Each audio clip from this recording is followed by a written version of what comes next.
Chers investisseurs, j'espère que vous êtes en forme, hein, que vous passez une très belle journée, que vous avancez lentement mais sûrement sur ce beau week-end qui s'annonce. En soi, on est sur le Bitcoin face au dollar comme à notre habitude.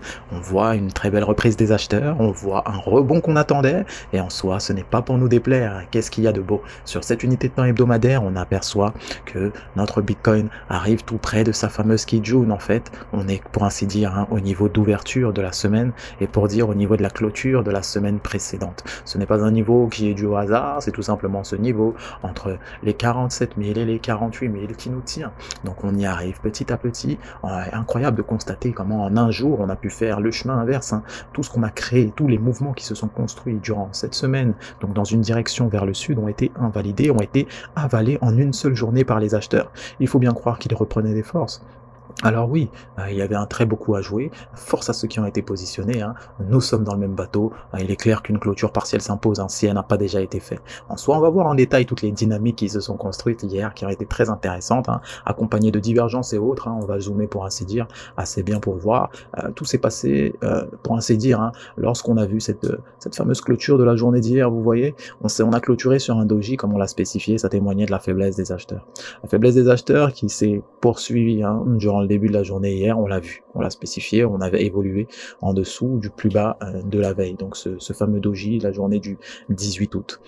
Qu'est-ce qui s'est passé suite à ça? On a vu que les acheteurs ont rebondi, pour ainsi dire, sur ce fameux support là que vous voyez, c'est un creux. Si on prend la peine d'aller en mode courbe, vous allez voir que le prix en mode courbe, c'est-à-dire qu'on ne considère que les clôtures de marché, on a fait mine de s'y rapprocher avec les mèches, et en soi on a rejeté ce niveau. Donc on est allé tout proche. Vous pouvez voir, on parle des 44 400 globalement, et les mèches elles se sont rapprochées sur ce niveau-là des 44 400 comme vous pouvez apercevoir. Donc ça a été le cas hier. On n'a pas clôturé de manière journalière ici, on va voir dans les unités de temps inférieures qu'on a fait pas mal de travail sur ces prix-là, et un rebond a été initié. Le rebond a été bien plus fort qu'espéré pour pas mal, et en soi, ça ne peut qu'être bénéfique pour le marché.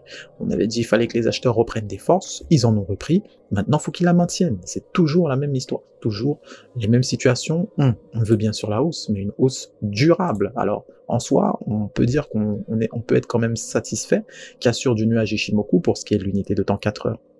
Vous pouvez même constater la bonne tendance qui a eu lieu. Ça a été accompagné de signaux très puissants, notamment cette avalante en unité de temps 4 heures qui se manifeste de la séance de 14 h à 18 h, donc le 19 août.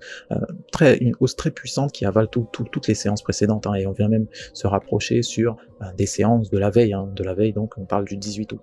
Pour ainsi dire, cassure de Kijun plus du nuage en même temps, et en plus on a deux niveaux importants là ici, autour de l'unité de temps 4 heures. C'était des niveaux qui avaient servi de travail véritablement. Il y avait eu un très bon travail par le passé des prix sur ces niveaux-là. Donc on parle des 46 300, 46 500 par là. Et ça a été explosé, et si on casse ces niveaux, il n'y a pas grandement de difficultés pour aller donc sur le palier au-dessus, le fameux niveau des 47 000. Il faut aussi noter que ce niveau des 47 000, il nous tient barrage depuis pas mal de temps. Vous savez que tant qu'on l'a pas cassé, on peut pas aller bien plus haut. Donc en soi, c'est l'objectif haussier du jour, et même de la semaine, on espère qu'il sera cassé, qu'on puisse enfin s'établir au-dessus de ces fameux 48 000, et ce de manière franche, ce de manière imposée et visible par les intervenants, puisqu'actuellement c'est vrai. Actuellement, c'est vrai qu'il y a eu un test, et ce test, il a été rejeté. Donc, on y arrive progressivement petit à petit, c'est-à-dire que le prix, il est attiré en quelque sorte, il est attiré comme un aimant vers les 47 000. Les acheteurs donc attirent fortement le prix vers ces niveaux-là. En soi, il faut les casser. C'est très important pour le marché. Constatez également toutes les structures qui se dessinent en unité de temps 1 heure. On va prendre le temps d'analyser bien sûr qu'on évolue au-dessus du nuage Ishimoku. C'est quelque chose de très intéressant. Donc en soi, on retrouve petit à petit une tendance haussière qui s'est créée. Donc on voit très bien, on a un sommet. Le deuxième sommet il est juste ici, le troisième il est là, même on est en train d'en créer un encore. Donc on a deux situations, soit on va chercher notre objectif haussier qui se situe, pour rappel, autour des 47 500, voire même 48 000, ça sous-entend donc la cassure de ce petit creux là qui a été effectué. Donc il y a un petit coup à jouer pour les traders court terme, à force de voir ce type de sommet se créer, s'il casse, il y a de grandes chances qu'on aille sur ces niveaux élevés. Donc ces objectifs, donc 47 500, et même pour ainsi dire aller plus haut, on parle des 48 000. L'effort aussi À noter que en retirant Ishimoku, en essayant d'analyser le prix juste sans indicateur comme ça, juste avec les niveaux, on aperçoit quelle dynamique s'est créée. Vous-même vous apercevez un peu. On a pris la peine quand même de créer une sorte de double bottom. De double bottom assez propre, mine de rien, assez propre, qui a été cassé, et actuellement, ce double bottom nous a ramené très très haut pour ainsi dire, en prenant le temps même d'analyser tout le prix.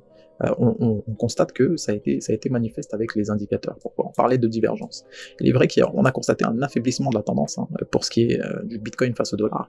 Un affaiblissement de la tendance sur ces niveaux-là. Donc pour ceux qui aiment les analyses dans les unités de temps inférieures, c'était encore plus visible. Mais même sur l'unité de temps 1 heure, il y avait une divergence. On voit le prix qui descend, d'accord. On voit le prix qui ne fait que descendre là durant cette séance-là. Mais si on s'attarde sur les indicateurs, on essaie un petit peu de voir ce qui s'est passé. Vous voyez que pour ce qui est des moyennes mobiles qui composent le MACD, lui, le prix ne fait que monter en fait, d'accord. Pendant que le prix descend au niveau du graphique, le prix ne fait que monter pour ce qui est du MACD en question. On constate que c'est la même situation au niveau des histogrammes.